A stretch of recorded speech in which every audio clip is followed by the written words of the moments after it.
Three count commentaries. We're on the air. AJ3, hey yo, what it do, man? All right, so we really only got two things to do today. One is Money in the Bank predictions. We're going to go through your guys' predictions, and I'm going to give my own.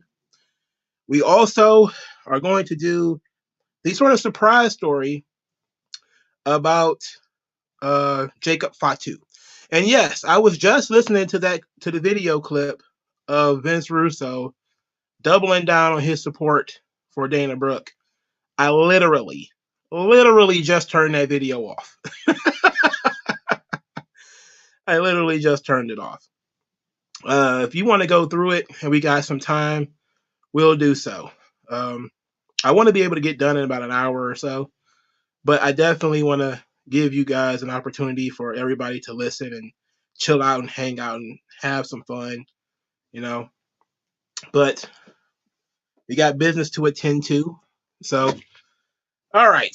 So I guess we'll add Vince Russo and Dana Brooke to the thing. We'll probably put that near the end because we definitely going to. I guess we're definitely going to have to get into that. Okie dokie, artichoke. We're going to give it a couple of minutes. How's everybody doing on this Thursday?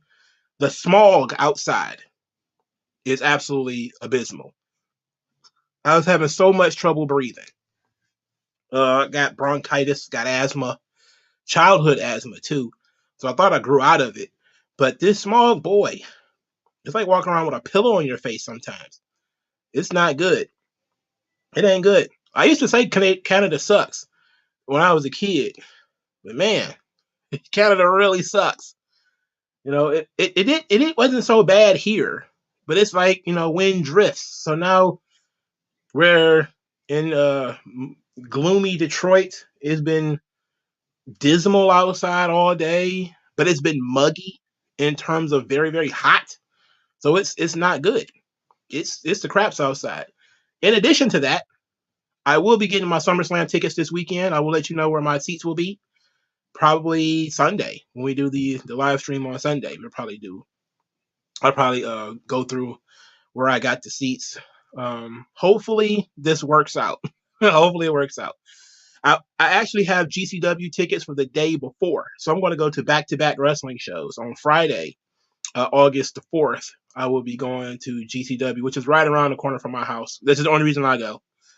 And I got decent seats for that show. I'm probably not going to get decent seats for SummerSlam. I'm also going to pay a lot of money for them. And I'm not going to be happy about that. But I'm going for the experience. You only live once. I'm not going to drop staycation money on it, dropping a rack on it or nothing like that. I'm not even dropping half a rack. Maybe a quarter of a rack. But it's not. I hate it. I'm so cheap. I can't stand it. I can't stand the idea of giving Ford Field, Ticketmaster, and WWE this much money. But I'm gonna consider it. Because I do really want to go. So I think I'm gonna go. And since it's on a Saturday, it shouldn't be too bad. It's not going to interfere with anything. I also want to go to Erykah Badu concert. I already forgot when the day is. I think it's July at some point. I don't know when. So I want to go there too, but it depends on where she's playing. Like if she's playing Fox Theater or the Masonic Temple, that'd be cool. But we'll see. We'll see where I end up. So I'm gonna try to pop around town for summer, because this probably be the first summer where I'm actually gonna be able to do something. Usually when I had weekends off and stuff like that, I didn't have any money. Even if I had a job, I didn't have any goddamn money. Now I got a little bit of money. I kind of want to spend it a little bit. What's my favorite Most Def song? Mathematics. I believe it was produced by DJ Premier, I want to say. But yeah, it's my favorite Most Def song. Second would be Brown Skin Lady, the song he had with Talib Kweli on their album Black Star. I like that. Name 5 Erykah Badu songs I can easily remember. On and On. In Love with You. Love of My Life. That's 3. The Healer. That's 4. Um, let's see. Bag Lady, that's 5. Of course, Tyrone, that's 6.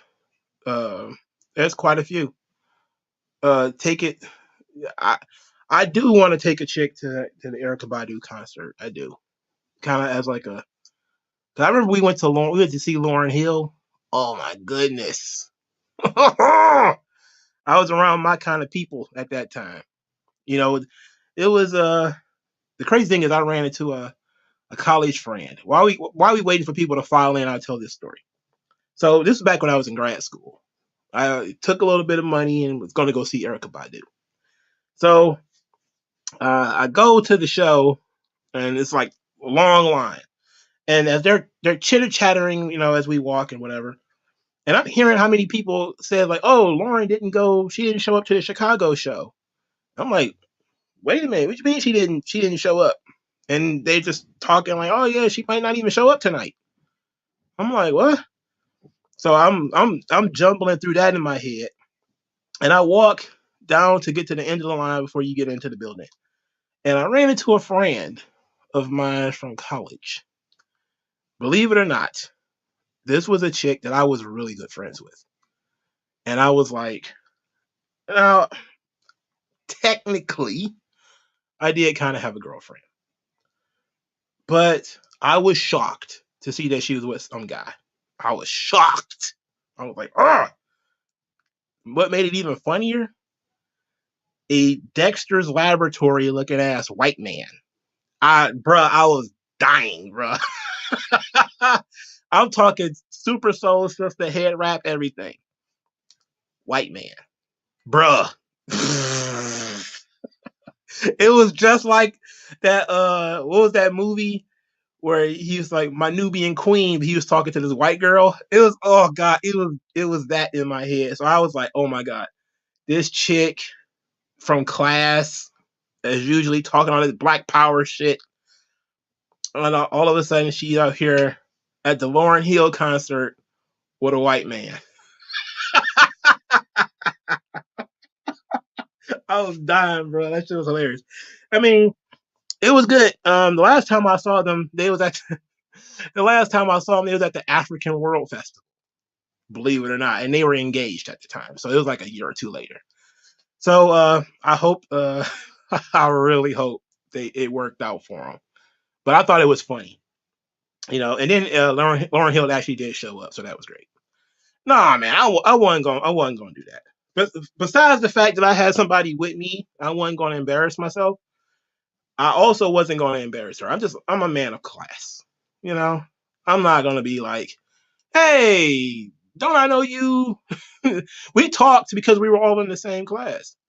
Um, so I didn't know that her and that guy was dating though. Like, so I was kind of like, oh, okay, like I was shocked to see it, but it was nice. Yeah, GCW is very classy. When you've had enough either cheeseburgers or like alcohol, it gets very classy, very classy. Glassy is more like it, with the glass flying all over the place. But yeah, I didn't want to, I ain't gonna make no big deal about it. It was what it was. But I just thought it was funny. We were friends too, but it's kind of one of those things where we were all like grad school friends, but we drifted apart. So we had like everybody went their own way. I hope they got married and they're still married or whatever. But I just thought it was funny because I didn't know about it. And I was like, because I was really debating it at the time. I was like, oh, should I? Shouldn't I? I do have a girl, but then I was like, you know what? I'm gonna be a good man. I'm gonna be a good guy. I'm not gonna do anything. And then as soon as man, just imagine if I had though, and then I run into her in public, she runs into me in public, and we each got different people. Like, that's crazy. I never been in no situation like that before. So that'd have been new. Almost every time a girl that I messed around with see me in public, she go the other way. And then she'll text me, be like, oh, I saw you at the blah, blah, blah. Like, what? Why you ain't say nothing? Come over and say hello. I'm usually by myself anyway. I very rarely I only take girls to concerts. I don't take girls to wrestling shows with me and stuff like that. Well, the anime convention because that's fun, and concerts. That's it. You know, I don't really go to bars and stuff unless she wanted to go. Other than that, bruh, I was like, man, I, I was so glad that it didn't really go anywhere, bro. I was so happy for that because I was like, this could have been messy. It could have got ugly. It screwed up everything that I was doing at the time.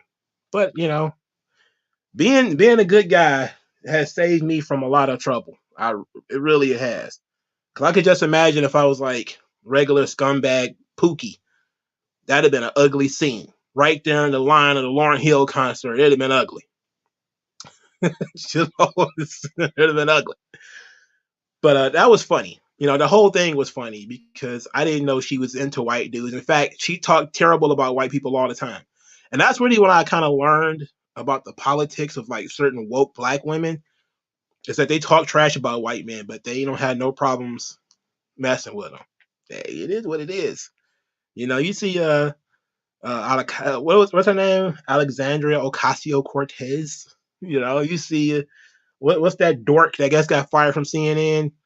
All these white men is the real devil, and he's shocking up with white dudes. Like, come on, what a joke.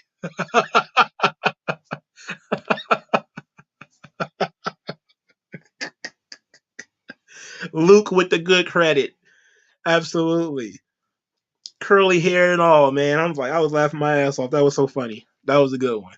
That was nice. But you're probably gonna try to get this thing, to get this thing jumping off. It was really cool. Like I have frat brothers who've been, in some real jams, and it's like it's ugly when you dealing with like a frat brother or something like that who's a scumbag, and you have to because he's your brother and everything. You have to be like, all right, I still can't let nobody beat him up. He's a scumbag for sure. I can't let nobody beat him up. And we almost got to that situation. I'll tell this story real quick, then we get into the Money in the Bank predictions. Dude ended up scoring with some chick. I'm gonna try not to be too vulgar. He ended up scoring with this chick. Not a big deal. She went to a different college. She was very cute though. She was a really cute girl. He didn't think nothing of it, of course. That's just what he do. And the next time he seen her, she shacked up with another one of our frat brothers, but he's from a different college. So the girl and our other frat brother go to the same college. And because my boy is a bit of a scumbag, he's telling people that he banged this dude's chick. And I'm like, bro, keep it to yourself. Like, please be quiet about that. It's over. For starters, it was like before they met and all this kind of stuff. Just let it go. But he, I guess, felt some kind of way about it, and he wouldn't shut up about it. And I was thinking, we showed up to a house party. I showed up there with some chick. He showed up there pretty much by himself, but he was, messing around with some girl behind closed doors or whatever, however that go. And she showed up with that dude. He drove from Lansing to Detroit with this girl.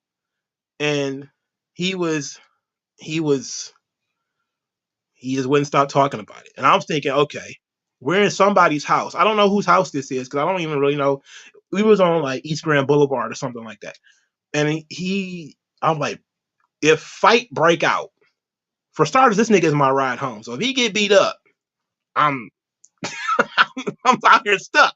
This was the days before everybody, was Ubering around and everything. So I'm just sitting here like, okay, not only do I got to jump in if you get beat up, or if this guy decides to hit you in the mouth, but I also need to protect you because I really don't trust anybody else to take me home.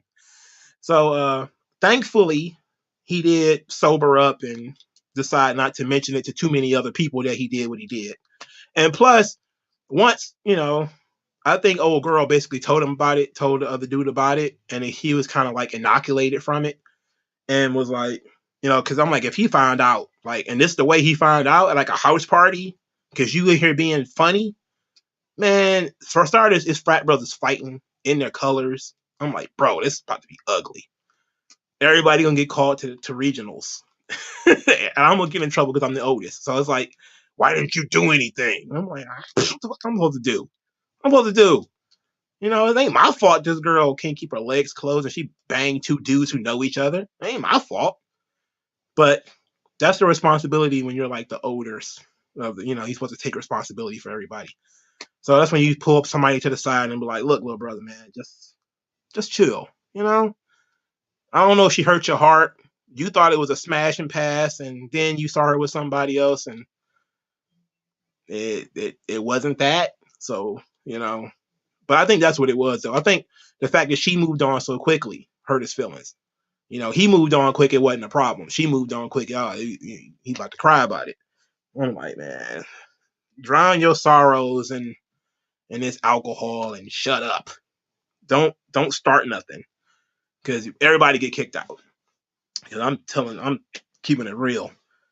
Everybody, if I have to start throwing punches around here, man, that's not even what I'm about. But you might as well clear this bitch out because I already know. Like, I don't think anybody's gonna get shot, but I do think that if the Detroit Bros is fighting the dudes from Michigan State, it's not good.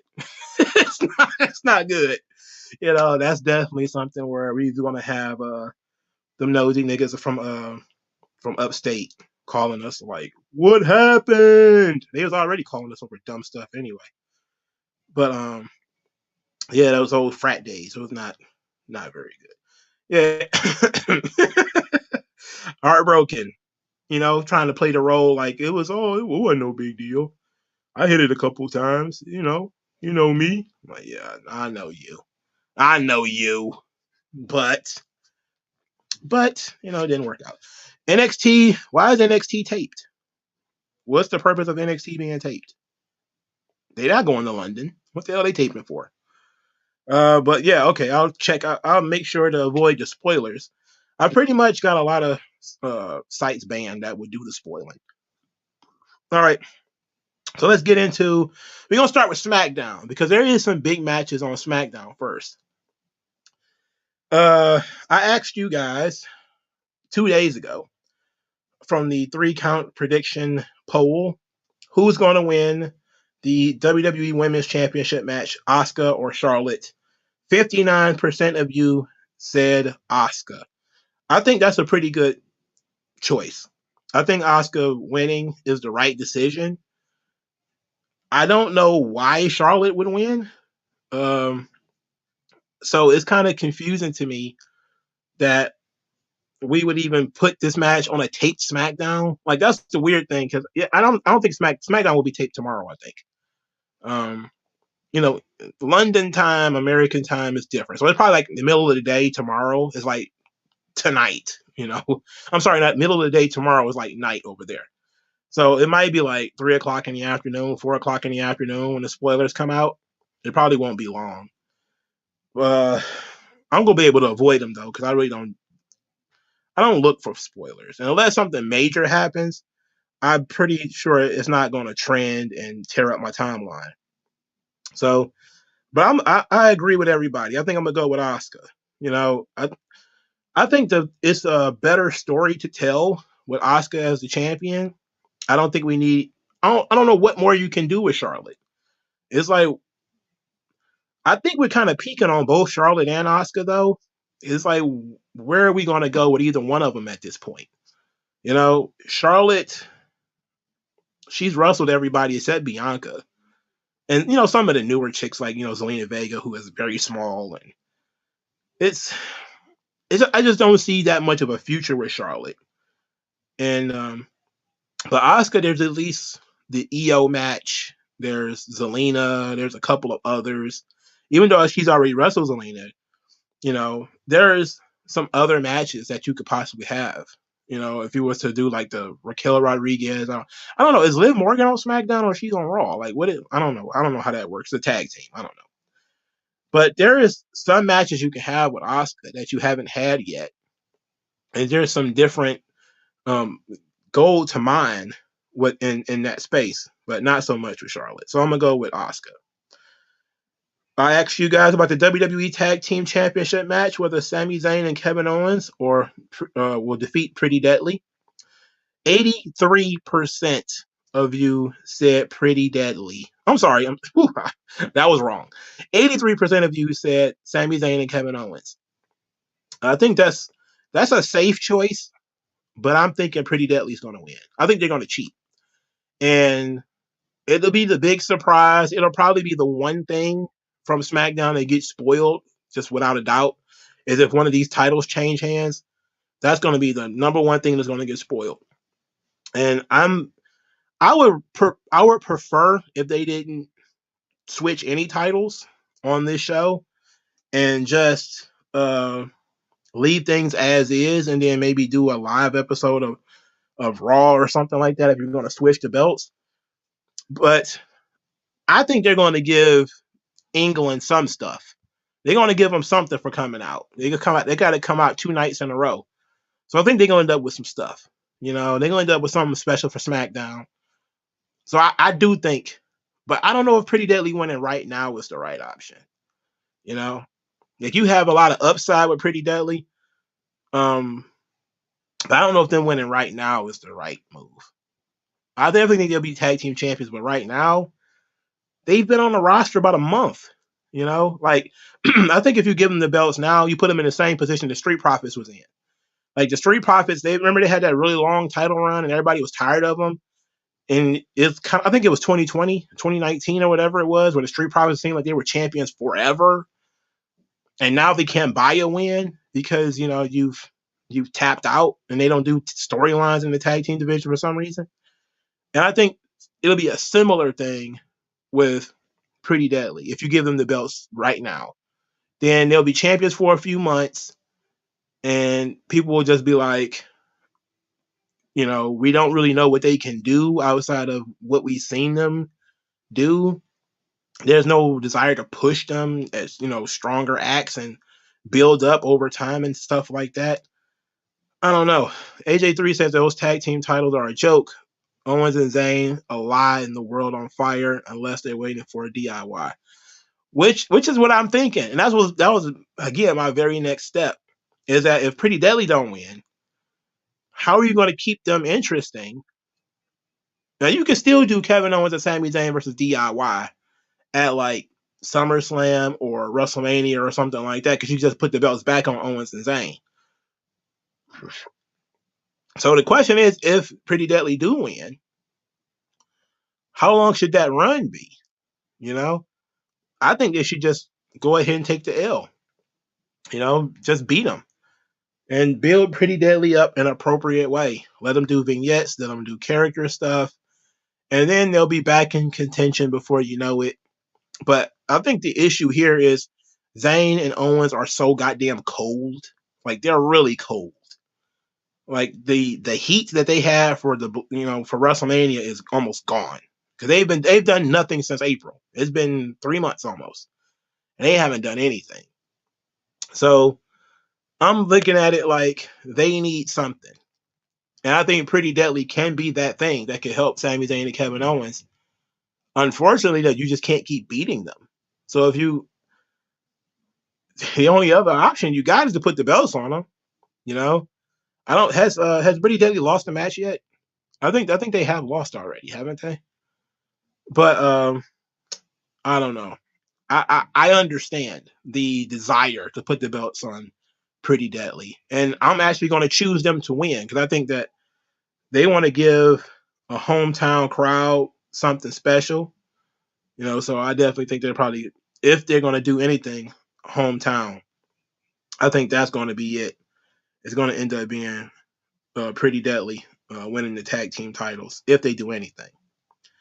All right, so now we're going to get into the Money in the Bank show. But first, AJ3 has something about Austin Theory.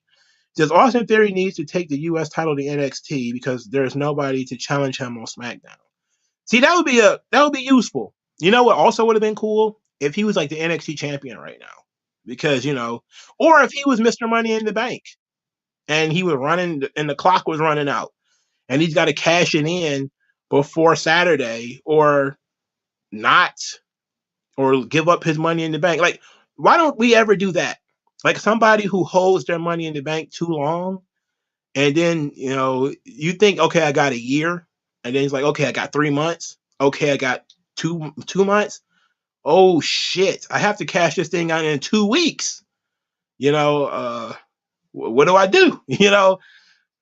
So I think that would be interesting too. Like that would be a cash in that nobody's ever done before. Is hold the thing to the very last night.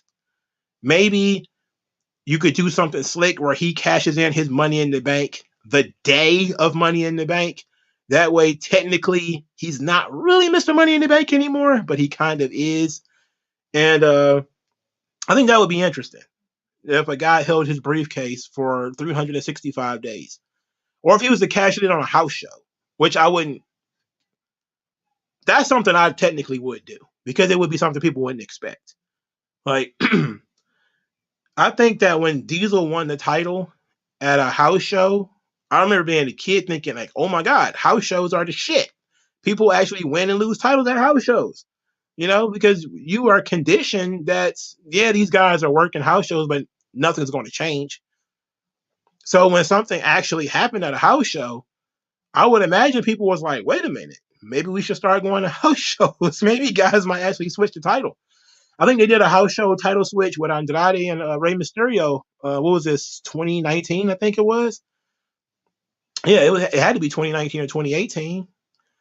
So, I think that might be pretty cool, especially if there's like a Madison Square Garden or something like that, a big venue, and it was just a house show, and they do like a Money in the Bank cash in at that show. Oh, that would be crazy. It'd piss off everybody who watches the TV product, but it'd be crazy for those in the building because they wouldn't expect it. Nobody would expect it. And that's the kind of energy you need to be able to bring. I would do it with the women's title, to be quite honest. I wouldn't do it with like the men's belt. I would do it with like the women's title though. Like you could have Rhea Ripley lose the title on a house show, so nobody really saw it. But it happens on camera in so much as people are recording the house shows. And or Asuka, however you want to do it. But I think that might be pretty sweet. They do title switches at house shows very, very sparingly. And it would have been, it's very interesting. There's a lot of different, like, as much as people hate the Money in the Bank gimmick, and I've seen so many people say we need to get rid of it, there's still plenty of things that people haven't done with the Money in the Bank yet. There hasn't been anybody who won the Money in the Bank and says, I'm main eventing WrestleMania.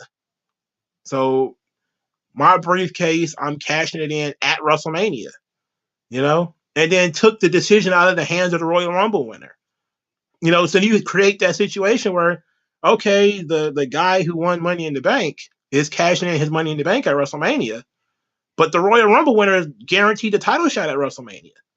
So now you've got 2 nights of WrestleMania. You could have the Money in the Bank winner fight the Royal Rumble winner, and that winner is going to wrestle the champion on night 2 of WrestleMania. Like, you could do a lot of cool stuff that they don't really think about. And that's something that I would definitely consider doing too, But it would have to be like the Money in the Bank winner cashes in. But now they have 2 world titles, you can basically get away with that. You could be like, oh, well, he was cashing in for this belt, so I'll fight for the other one. It's like, oh, shit. Whatever. But, there's a lot of cool stuff you can do. All right, so let's go with the men's Money in the Bank ladder match. I forgot who's in this match. Ricochet versus Shinsuke Nakamura versus LA Knight versus Santos Escobar versus Butch versus Damian Priest versus Logan Paul. And I asked you guys, who do you think is going to win? 57% of you said LA Knight. 27% said Logan Paul. 14% said Damian Priest. And 2% said other, but nobody listed a name. And Ricochet got a 0. So nobody believes in Ricochet, even though he's being pushed heavily. I think the 2 front runners is clearly LA Knight, and the other is Logan Paul. The dirt sheets is running around talking about Vince is weary about LA Knight's push because of his age. Vince wants Logan Paul to win. I'm like, these people have been talking like they're inside of Vince's head for years now. I hate it. I hate it.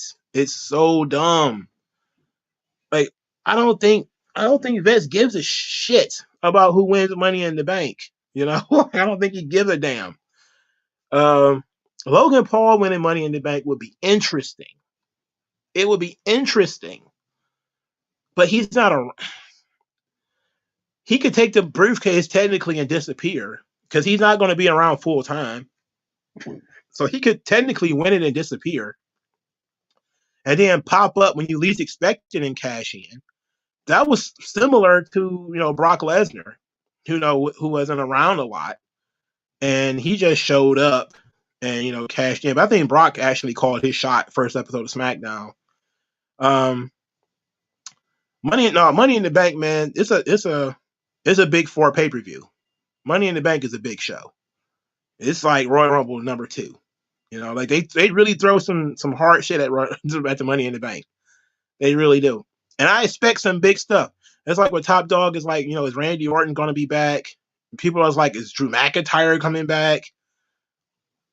Look, there's so many people Triple H don't bother to use that you can basically ask if anybody, is Lashley coming back? Is Austin Theory coming back? I mean, honestly, I do expect Randy Orton to be back soon, though. I think his dad actually said that he's almost ready. He had him having back surgery. I think he's probably gonna end up being a part timer, and I think Randy has earned it. I think that he's earned the part time status. So if Randy was to come back and say, "Well, I'm wrestling at SummerSlam, but I ain't wrestling on Raw," then I'm cool with that. If he says that he's only going to wrestle on big pay-per-views, I'm fine with that. There's still enough people for him to wrestle for us to be like, okay, he can wrestle only on big shows, because he hasn't wrestled Brock. He had a match with Brock and he got his shit kicked in, but he hasn't worked a real match with Brock. He hasn't worked with this version of Roman yet. He hasn't worked with like Finn Balor. I'm talking like a full program with Finn Balor. He hasn't worked with Damian Priest. He hasn't done much of anything with quite a few guys. He's never done anything with like Solo Sikoa. Everybody's waiting for this feud with him and Cody, which I think should be the last great run for Randy Orton. It should be him in a feud with Cody. I think that works. And I just think that there's so much there with Randy and Cody but I think you do it after Cody wins the title, though. I think you do it after Cody wins the belt. Don't do it before. You don't want to just, squeeze the juice out of everything. But there's a lot left for Randy to do, and you could get another 4 or 5 years out of him if you don't push him to try to work every week. And if we're being honest, you could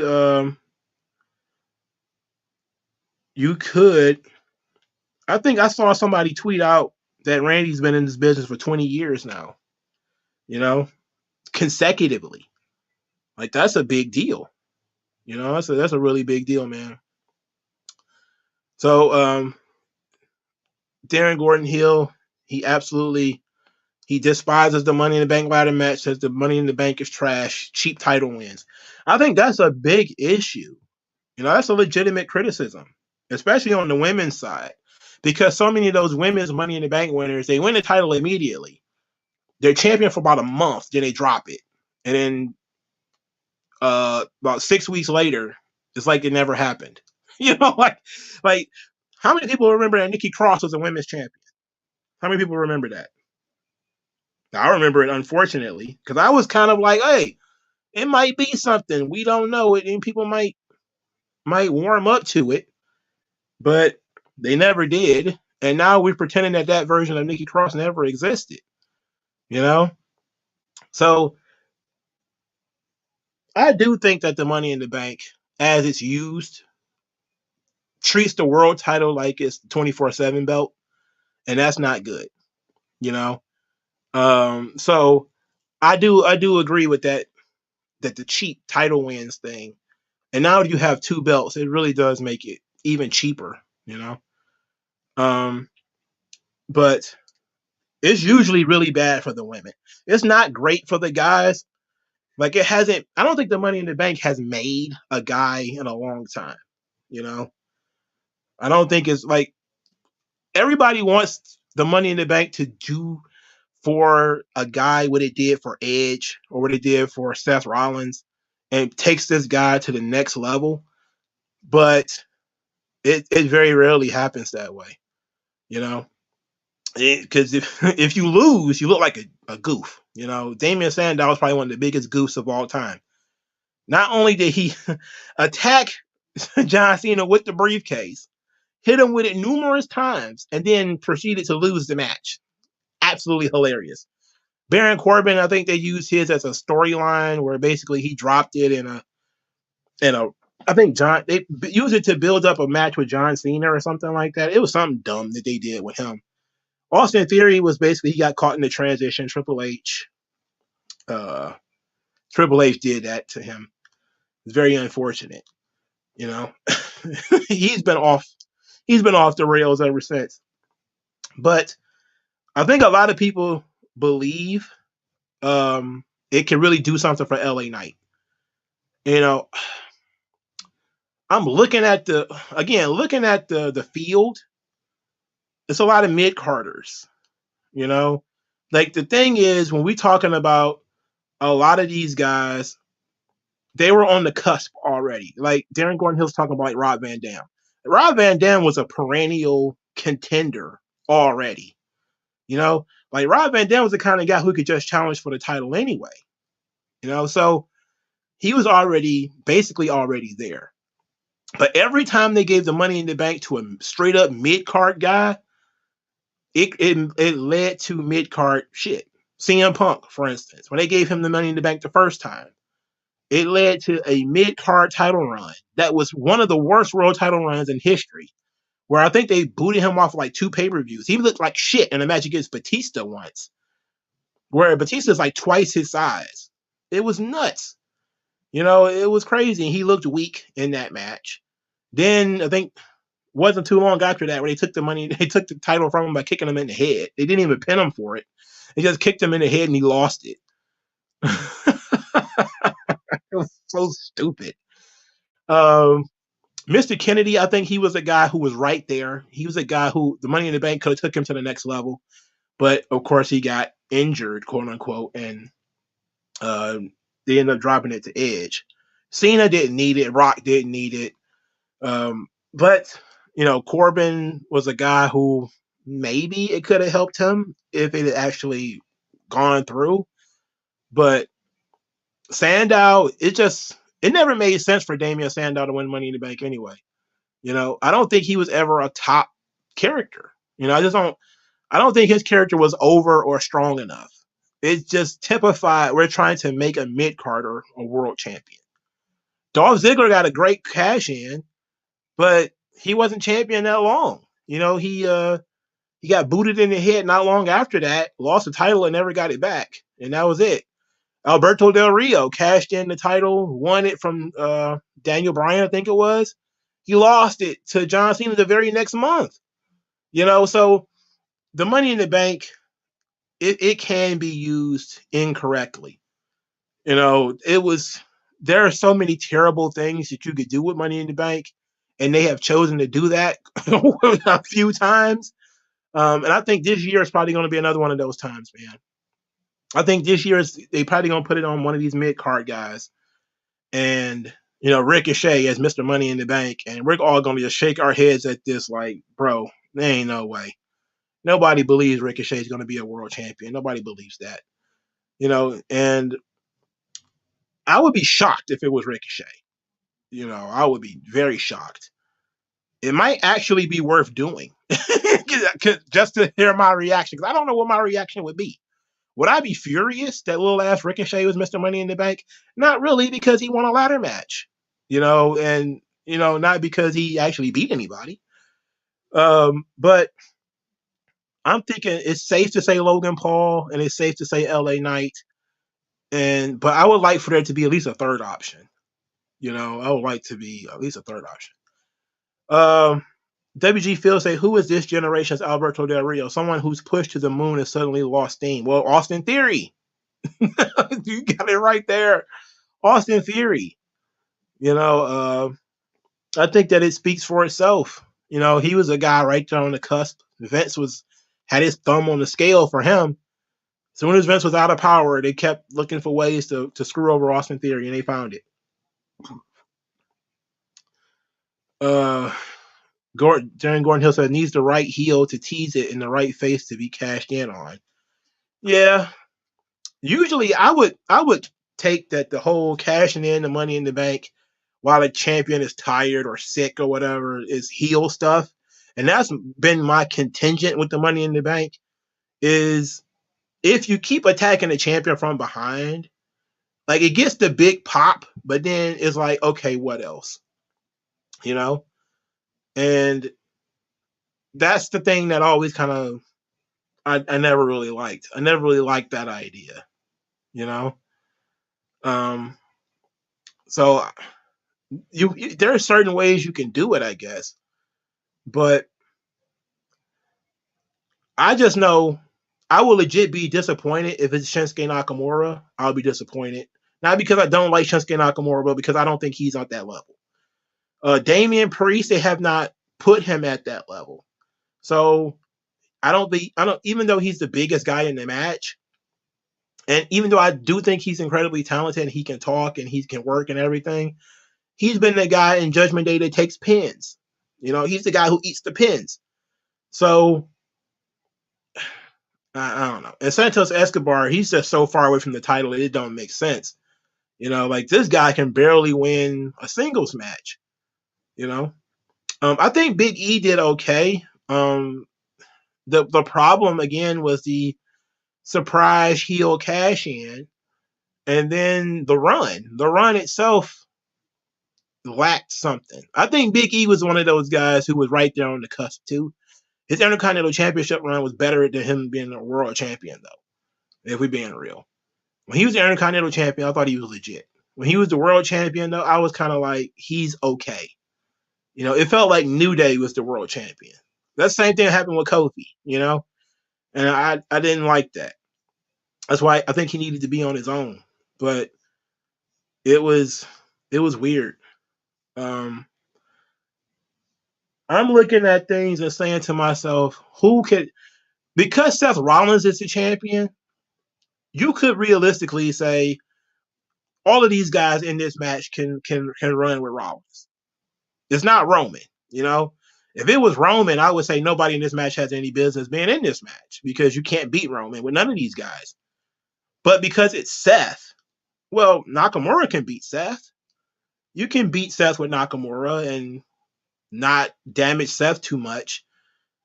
And it will elevate Nakamura, but it'd be just like a Super Intercontinental Championship. It wouldn't be like he is the top guy in the company. It wouldn't be that.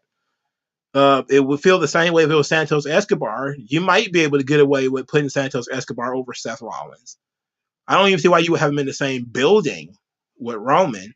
And I love me some Santos Escobar, but the presentation is not the same. You know, LA Knight, you could have him beat Seth, of course. But I don't think LA Knight is a guy who's on the cusp. His push has really only been a couple of weeks.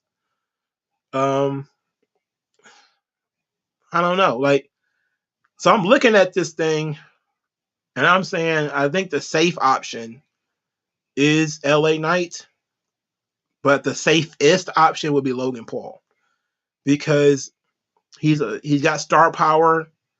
He can attack the champion from behind and win the title. And it can protect the champion so he don't have to actually beat anybody head up. It'd be good psychology for him because he's wrestled Seth and lost. He's also wrestled Roman and lost. So he could theoretically not attack Roman from behind, but attack Seth from behind, cash in the belt, cash in the briefcase and win. But I think you're definitely going to. I think this might be a better story with Tabiso. I think that what he said is a good story. To be the final stretch in Judgment Day, is that if Finn Balor finally does beat Seth Rollins and Damian Priest wins Money in the Bank and cashes in on Finn Balor, you know, I think that's what they did with the Shield. You know, didn't they do that with the Shield where Seth beat Roman and then Dean cashed in on Seth? I think it was. Would they do that with Judgment Day? You know, I don't know. I don't think Judgment Day is over enough to do anything like that with them anyway. Yeah, Seth Rollins is he's infinitely more beatable than Roman. Infinitely more beatable. And that's by design. He's supposed to be like the traveling world champion. He's also the guy that could conceivably lose. You know, Roman is invincible, you know, armored titan. There's just nothing you can do. You know, you gotta have silver bullets to beat Roman. You gotta be like kissed by Aphrodite to beat Roman. You know, it's it's just not going to work. So we're looking at a situation where we're saying, I think Seth is basically just a pig setting up for the slaughter anyway. Him being, you know, given this title and everything is basically just a setup to make somebody else. That's what I think. You know, they think it's an opportunity for him to be the man. I'm looking at it like, okay, he's in a position to get clobbered. You know, he's getting set up. But because everybody knows that whoever beats Roman is the guy. You know, like everybody knows that. That's why this secondary title is basically just a Super Intercontinental Championship. But I wouldn't be surprised if because Triple H does love him some Judgment Day. So I wouldn't be surprised if they do the Judgment Day split that way. But I don't know. All right. Let's go to the women's Money in the Bank ladder match. Where is the women's Money in the Bank ladder match? On this ticker. The women's. Is it not on here? Is the women's Money in the Bank ladder match not here? Where is it? Where is it on my community tab? Oh, okay. The women's Money in the Bank ladder match. Let's see. Zelina Vega versus Becky Lynch versus Zoe Stark versus Bayley versus Io Sky versus Trish Stratus. You guys, I asked you who would win. 63% said Io Sky. 18% said Trish Stratus. And Becky Lynch and Zelina Vega both got 9%. I think Io Sky is a very, very safe bet. You know, I think she's very safe. They've been teasing the split of Damage Control. Now that Dakota Kai is out, we don't have a baby for them to argue over anymore. It's not just going to be a position of, you know, Bayley versus her own student, I guess, or the person she took under her wing. But they've been giving a lot to Zelina too. You know, they've been giving a lot to Zelina in terms of FaceTime. She's got more FaceTime than everybody except Becky Lynch and Trish Stratus. Trish Stratus winning would be great. Legit. I think Trish Stratus winning would be excellent. You know, teasing Trish Stratus in the year 2023 as being a world champion. I think they should do Trish Stratus, personally. I do think that that's a good move. The problem with that is that everybody's going to be thinking, okay, we should be going more towards the young girls. You know, we should be going towards the youth. And Trish is in like her early to mid 40s. And we're like, but I'm okay with Trish Stratus being like the oldest women's champion. Like if she was to win the title, well, she'd be the second oldest because Fabulous Moolah would be the oldest. So it would be like she would be the second oldest. It would be something, I think. You know,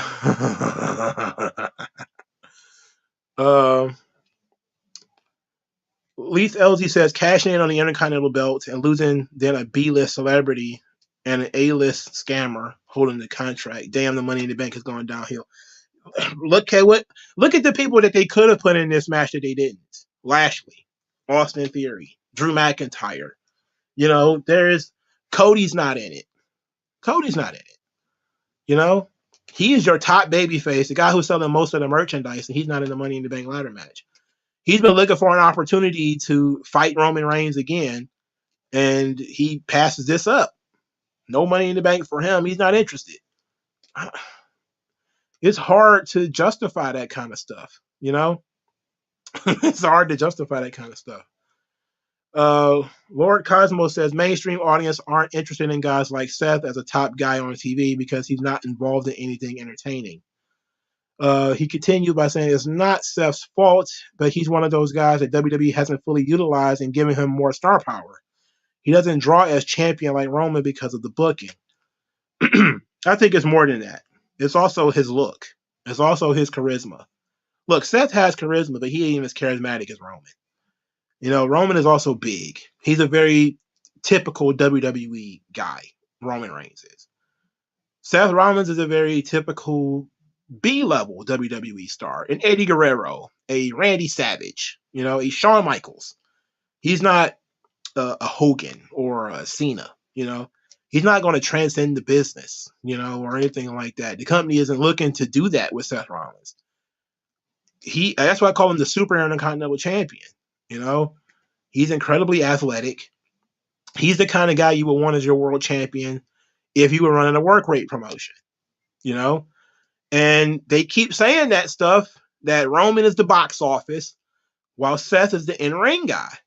But God damn it, and throughout the entire history, that means there was a world champion and then there was an intercontinental champion, you know?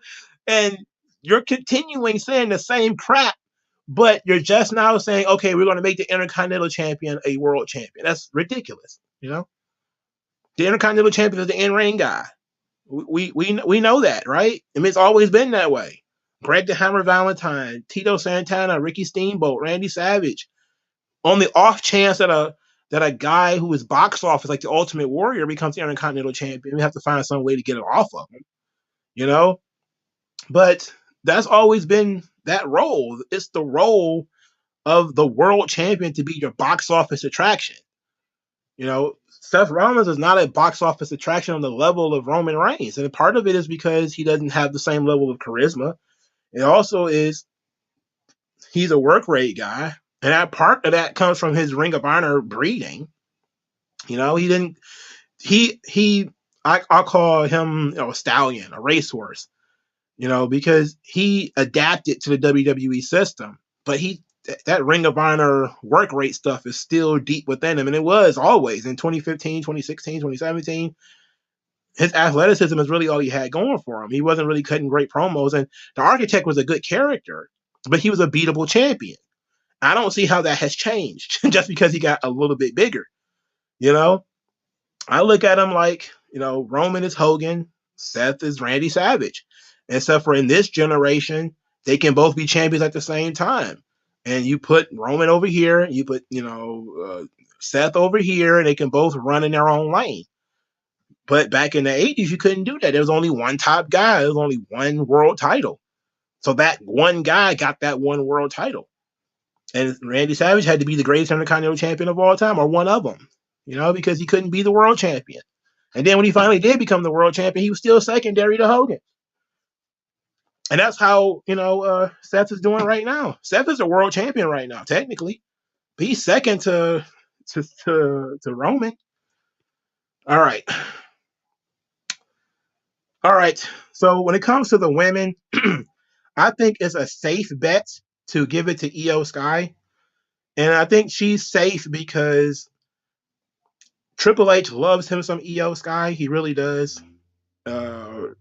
There was some fear that she was actually going to leave before because Saray left, Kyrie left, and then everybody was like, "Oh no, all the Japanese women's are going to leave.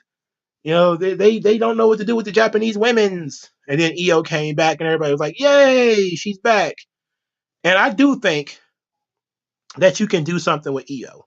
I do think that, you know, I was looking at the way she was presented in NXT because she doesn't really speak that good English.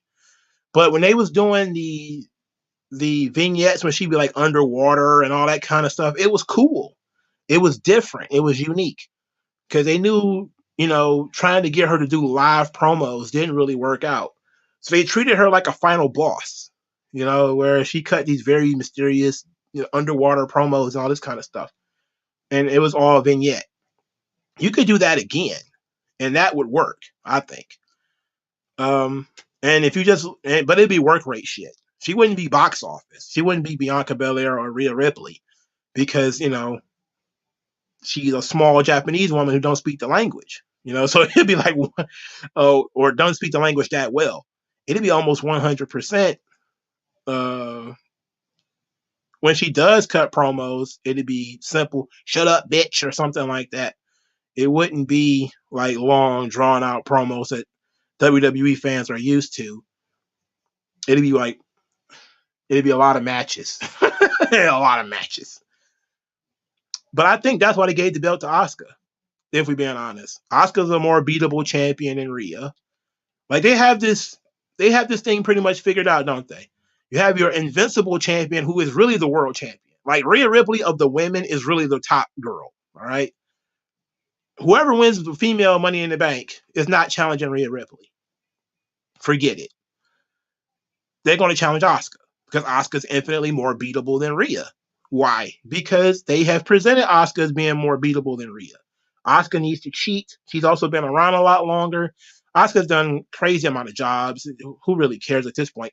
But everybody respects her abilities, and she's really good in the ring, and she knows how to make you. If she wanted to. And since they've been teasing Io and Asuka having a match, I think that they're going to go ahead and do it and give it to Io. But if it's not Io, I probably would say Trish Stratus, personally. I would be surprised if it was Zelina Vega, though. I would be surprised if it was Zelina Vega. But I think that the women's Money in the Bank is probably going to get cashed in almost immediately. It's that's just how I see it. Travis says, there's a mental difference between Roman and Seth. The way they carry themselves also add to it. Roman's moves very methodically, and it draws interest more. Lord Cosmo says, exactly. I like Seth as a wrestler, but the mainstream audience doesn't really care about the in-ring stuff. They want to be entertained. Yeah. AJ3 says, no words about Bray Wyatt. Rumor has it that he may be the next member of Judgment Day. I also heard that JD McDonough is going to be a member of Judgment Day. Who the hell knows what the hell they're going to do, man? And nobody has any idea what they're trying to do. I don't even know why Bray Wyatt is missing. I don't know what's going on. I don't even want to speculate. And plus, I think it's a way of being cryptic with the Bray Wyatt stuff, where they want to give people a break from it, but they also need to fix it. Like whatever they was doing, it was off. They need to fix it for sure. Is who a heel? So Trish Stratus could be the oldest women's champion in the modern era. Yeah, if Trish wins, Trish is going over on Asuka, and that's it. And I think that it would be the right move, if we're being honest. But at the same time, Asuka is a heel, and Trish is a heel. So I don't know. But Trish's box office, of the women in that match, Trish Stratus's box office, and I think that you tease a Trish Becky second match if Trish wins, and especially if she wins the title, then you certainly find some way of doing Trish and Becky. Or maybe Trish leaves Zoe Stark by, jumping ship to Smackdown. And then that's just the feud where Zoe Stark was rubbing elbows with Trish for a couple of weeks. But now Trish is the SmackDown Women's Champion or the WWE Women's Champion. And she's not on Raw anymore. So now Zoe Stark is stuck on Raw by herself, and she's got to deal with Becky Lynch. That could be one way of doing that. But considering Zoe and Trish wasn't together long enough for that really to matter, I wouldn't do that. But Trish is a good option. She's a really good option. It took me a while to really think about it because I was like, okay, Trish is just in this match to cancel out Becky, you know. Um, but Trish is a legitimate good option. Like I would consider it. I would consider giving the belt to Trish if we being real. I mean, somebody who you can actually get something out of beating is Trish Stratus. Especially if one of these young girls beat Trish Stratus, you could really get something out of it. Like the only person from this new generation that has beaten Trish Stratus has been Charlotte. That's it. She's beaten everybody else. Or she hasn't wrestled everybody else rather. So you get a wonderful benefit if you give the belt to Trish. She's beatable, meaning that if you put her in the ring one on one with somebody, it's believable that she could lose. At the same time, she's a big enough star where it won't matter if she lost, But it also, because it doesn't matter if she loses, it doesn't matter if she doesn't win the briefcase either, you know. But I think as a way of going around Rhea Ripley, because I think that Trish can't be the top heel on the company as long as Rhea is on there. So you could push her to SmackDown. At that point, you can tease Trish Stratus and Bianca Belair. You can also tease the rematch between Trish Stratus and Charlotte. You can also do Trish Stratus and Zelina Vega. You can also do I don't know about Liv Morgan and all them, but you have that option out there. Heavens to Betsy, you even got Shotzi. I don't know why I would mention that, but you do. So you do have some interesting feuds for Trish Stratus. If you were going to do that, you have some interesting things to do. I think it would be fun, just a cool gimmick if they did Trish and Lita at a show, for the title, because they never did complete the loop of Lita losing a tag team title without losing it. She got taken out, and that might actually be an interesting way of bringing Trish out of the match. Maybe Lita pops up in London and pulls Trish off the ladder. Like that would be a great moment, wouldn't it? You know? But I that would be interesting, wouldn't it? Uh uh Darren Gordon-Hill says, but not in a bad way, unlike Seth, cause legend status. Yeah. You could definitely have Trish as a beatable female champion. And it'll be basically the next level of the Mandy Rose character.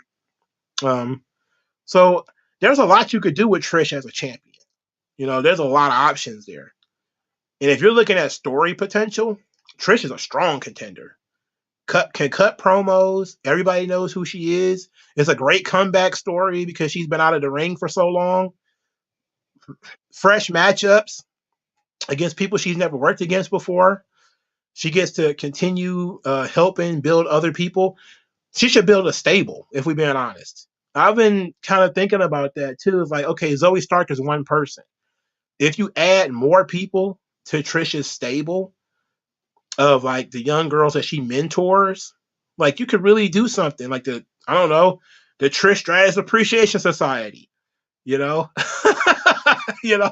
Like that would be great. And everybody's, thank you, Trish. There's got to be some girls floating around here somewhere who ain't doing anything.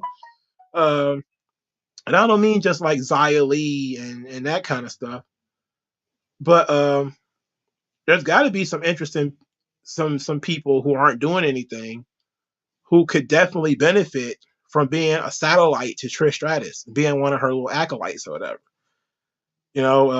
There's got to be, and there's so much you could do there. There's so many options there. So I don't see why you wouldn't go with Trish. Outside of her age and she doesn't need it, I don't see the problem. You can even still, have EO beat Trish if that's what you want. There's a lot of stuff you could do, if you really wanted to. And I like that idea. But I'm gonna stick with EO because I think it's a safer choice. And it's more of a Triple H decision. Triple H is definitely the kind of guy who would go with EO over over Trish. I don't know why, but that's what he does. He's that kind of guy. He's that kind of guy. All right. There's just so much you could do. All right. Gunther versus Matt Riddle for the Intercontinental Championship. I think everybody's going to be of one accord on this. There ain't no way Matt Riddle is winning the Intercontinental title. 92% of you, or 92% of the voters, says that Gunther will defeat Matt Riddle, and I agree. I think the less we say about this, the better, because Matt Riddle is really, he's just in this match to fill up time. You know, I don't think he's the guy. I don't think he's the one. You know, so it's just it's a match because they're in England. They're somewhere in Europe, and you got to have Gunther on the card in Europe, and they want to try to turn him into some kind of big European draw, which is fine, but Matt Riddle is not going to win that title, and just about everybody with a functioning brain knows that it's not going to happen that way.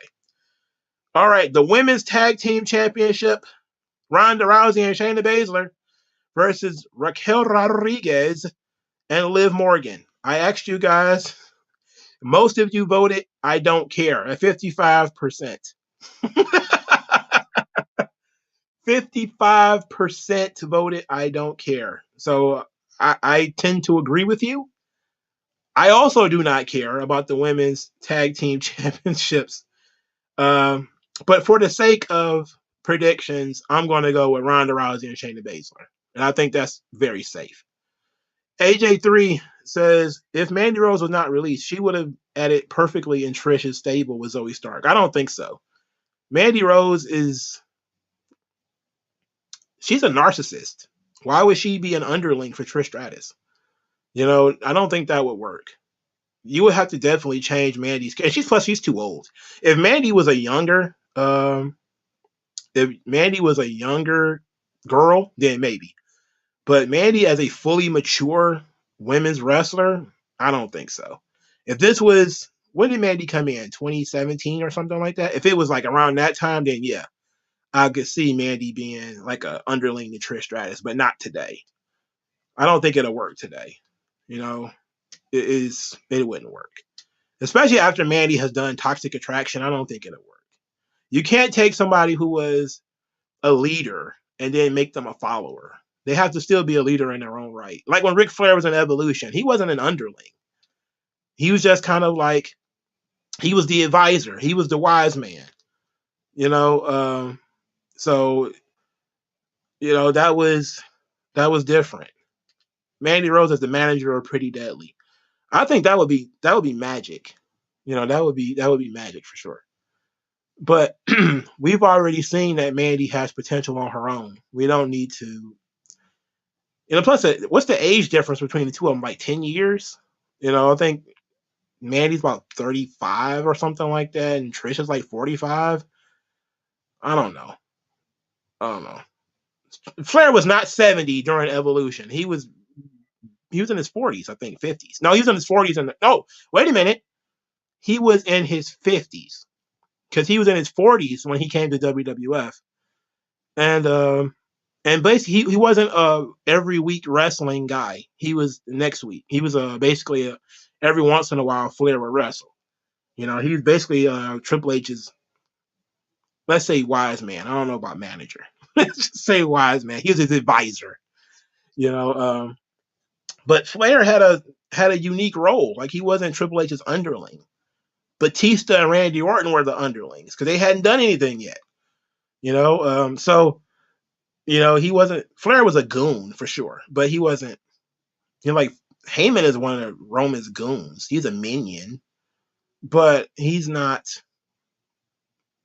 Heyman has perfected his role. I can tell you that, because Roman, they treat Paul like he's a goon, but he's not really a goon. You know, Paul is different, and as a manager, that's what you should be. You're not really the bump machine for your wrestler. You are the advisor. You know, so you definitely have to look at it from the perspective of what do you actually bring to the table, what you actually do. So Flair as the front man of the Four Horsemen didn't magically become like old man Ric Flair, minion of Triple H and Evolution. No, that's not what happened. That's not what happened. It would be a disrespect to Ric Flair's character to do that to him anyway. That's why he never did that, you know? And when they did start doing Flair and Triple H, that's when they started breaking up, you know, because Flair had to remind himself who he is. Darren Gordon-Hill, he's spazzing out because I said Mandy Rose is her own character like Ric Flair was in Evolution. But I think it's easy. Gunther is going to win. All right, the World Heavyweight Championship match. Finn Balor or Seth Rollins. 84% of the voters said Seth Rollins. I think you guys are playing it safe. You guys are underestimating how miserable Finn Balor is, how bitter Finn Balor is. You know, I think you're underestimating it. I think that it's pretty fair to say that Seth Rollins is going to win, mainly because his title run just began. This is the first real opponent, you know, he's not going to lose his first opponent, you know.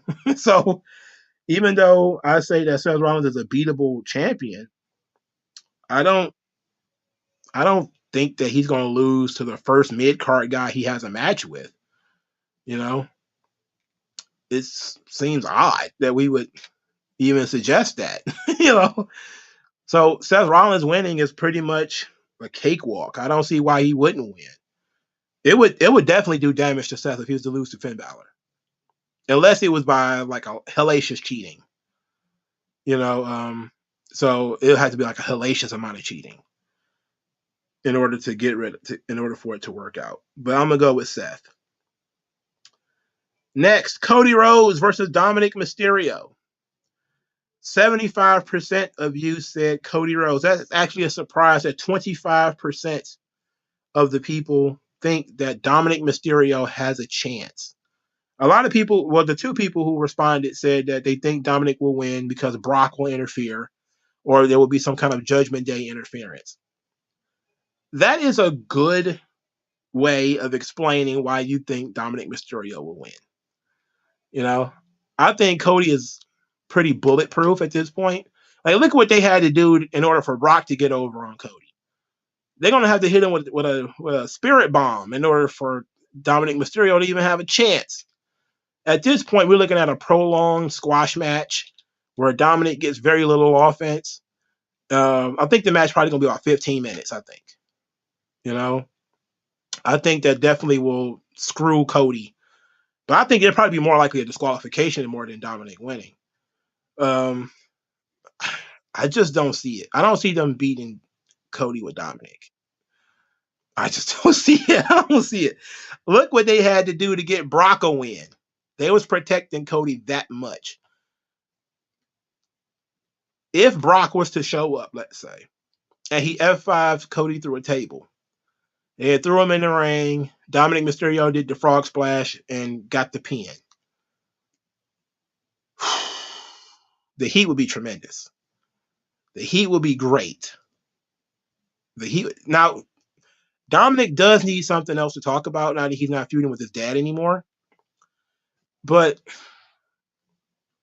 I don't know. I don't know if we do that. This is Cody. I fight with one arm and beat you Rhodes. You know, he beat Seth Rollins with one arm. He tried to beat Brock with one arm.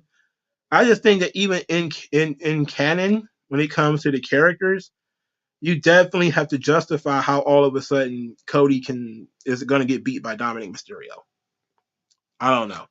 And I don't know what you do outside of a machine gun, a shotgun blast to the face. I don't know how else you safely get Dominic over on Cody. I don't know. It'll be interesting though.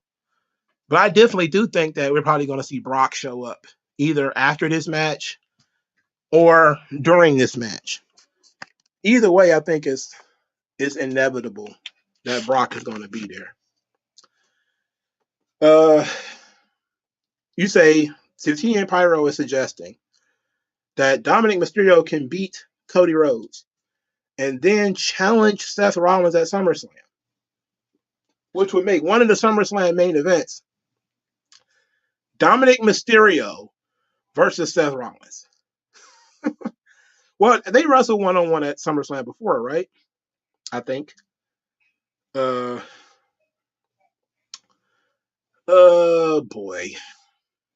Okay, we can do that. That's possible. You do have to pay off Dominic's heat at some point. You do have to pay off Dominic's heat at some point. How do you, if you're not going to pass it to Cody, do you pass it to Seth? I don't know. But Dominic does have a tremendous amount of heat, and you can do quite a few things with that. So it's something to discuss. It's reasonable. It's more reasonable than I'm willing to give it credit for. Like, I'm not willing to give it that much credence, but it's more reasonable than I am willing to give it credit for. The whole Dominic Mysterio, Seth Rollins championship thing.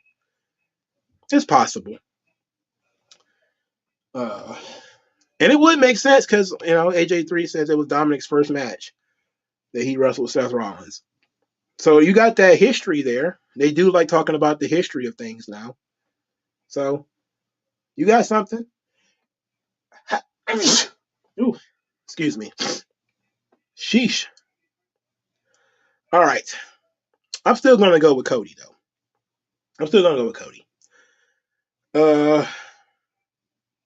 Did they add Natalya and Rhea Ripley to this card? Or is that next week on Raw? I think it's next week on Raw, right? Good. I just checked the card and it's not on there. Praise God. No Natalya. Thank you very much. So I think we got one more match left. The Bloodline Civil War. The Usos versus Roman Reigns and Solo Sikoa. Of the voters, 56% believed that Roman Reigns and Solo Sikoa will win the Bloodline Civil War. I think that is pretty much set up for the Usos to win. Because where do you go if Roman and Solo lose? Like, where do you go with that? Well, Roman's got to blame somebody for losing, right? So he had to blame Solo for losing. Unless Roman gets pinned, which would be crazy. Like, that would be nuts. If one of the Usos actually pinned Roman, oh, that'd be wild. That would be wild. It would immediately make him a top contender, though, wouldn't it? Like, you would have to do like Jey Uso versus Roman Reigns again at SummerSlam or something. So that's why I think it's going to be Solo and Roman. Because I think we're going to have Solo and Roman as a strong pair for a little while. And then they start to break up a little bit later. So you can do that Solo gets pinned and then get blamed, which is, I think, is everybody's go-to. It says, oh, Solo can just get blamed for it. And then we can spend the entire fall with the Usos like, it ain't your fault, brother. You could do this. It ain't your fault. Roman is using you. As it can use me.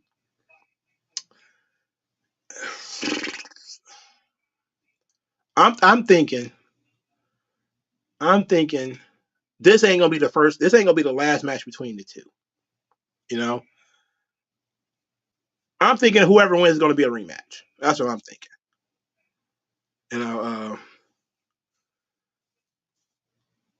It's safe to just say Solo could take the pin, but also Jimmy could take the pin. You can't beat Jey, you can't beat Roman. You can't beat Jey because he's the most over babyface in the match. So if you got to beat any one of the Usos, it has to be Jimmy. And you can't beat Roman because you pin Roman in a tag team match. That'd be banana. But you guys are correct. You do want to say Roman's only pinfall for the title switch. And I think the Usos are a safe bet in terms of winning the match. But the only thing you could do is have Solo lose And then that begins the second breakup already. And it's a little too soon for that. You know, you need the bloodline to be strong for a little while. You know, I'm talking just the two of them, just Roman and Solo. Because you need to have Roman and Solo get into it at around September, maybe around August. That's when they get into it. So AJ3 says this marks the 10-year anniversary of Roman versus the Usos at Money in the Bank, but it was a kickoff show, and Roman's first partner was Seth. Oh yeah, it was the Shield versus the Usos, right? Yeah, that's crazy. It was on a pre-show. Look at how won't God do it? You know, just stick with it. Have some stick-to-itiveness. You know, also be 6'3" and look like a movie star. You better pull your cousins to main event status. This is a legit match. I think this is the main event of the show, by the way. I don't think the men's Money in the Bank main event's this show. I don't think Seth Rollins main event's this show. I think the Bloodline Civil War is the main event. And because I think it's the main event, I think people will be happy regardless. Like, Roman is into the kind of heel that people are upset when he wins. Like, when he won at WrestleMania, there was still a good number of people who were okay. You know? There was still a good number of people who were actually happy that Roman retained at WrestleMania. So I think there'll still be a lot of people. I think people were more upset he retained that Clash at the Castle. So I do believe you can have Roman win, and people would not be too upset. And then the Usos could challenge for a rematch, and then they win the rematch. I think that's probably your best option, is to have Solo and Roman win at Money in the Bank, and then they have the rematch at SummerSlam, and then they win at SummerSlam, the Usos. And then the third match at whatever the hell comes after SummerSlam. What is it, Payback? And then when Solo takes the pin, then we have Roman and Solo in the fall as they are going back and forth with each other. That will open the door for some contender to come in, your Drew McIntyres, your Randy Ortons, or Lashley's, or whatever. And then you could have Roman actually defend the title at some point in the fall. Then around the Royal Rumble, we have Roman and Solo fall out. And then from January to April, you're preparing for Roman to drop the belt. You know? And it's an interesting thing. So I definitely think you go with Roman and Solo. I think Roman and Solo is the best option for story purposes, because if Roman loses, he's got to go after Solo, and it's too soon for that. It's only August. Now you've got 4 more months of storyline before the next Royal Rumble, and maybe you have Cody win the Royal Rumble again. I don't know. They definitely need to inject some main event energy into this show. I'm talking like somebody's got to come out there and get in somebody's face. Could there be they do this quite often. So I'll pitch this idea since it's not on the thing. Could they do a secret 8th member of each match? If so, who do you think it would be? Marcus Brown says, "What's good, bro? The homie King Mike. Tell me about your channel, and I've been subscribed ever since. I see Solo beating Roman for the title. Cody Rhodes is overrated as see, that's a weird thing. Like, so many people have, like, some people say, oh, Roman's not putting anybody over. Who's getting over? It's like people see Jey Uso beating Roman. People thought Sami Zayn could beat Roman. They thought Drew McIntyre could beat Roman. Now people are like, Solo needs to beat Roman. Braun Breaker needs to beat Roman. It's like, he is putting guys over. You know, he's not losing to them, but he's giving them a lot of credibility. He's giving them a lot of platform. He's giving them a lot of space to play. Who the hell cared about Solo Sikoa when he was in NXT? Nobody. You know? Nobody cared about that dude when he was in NXT. Now, you know, people think that he's got the chops to beat Roman. I don't think Solo's going to beat Roman. I think he's doing that job in February. I think around February, Solo and Roman going to have that match. Solo going to take the L, and then Roman's going to go into WrestleMania and lose. Will it be to Cody? My guess is yes. My guess is yes, but you know, it is what it is. It by all rights, so it probably should be Jey Uso.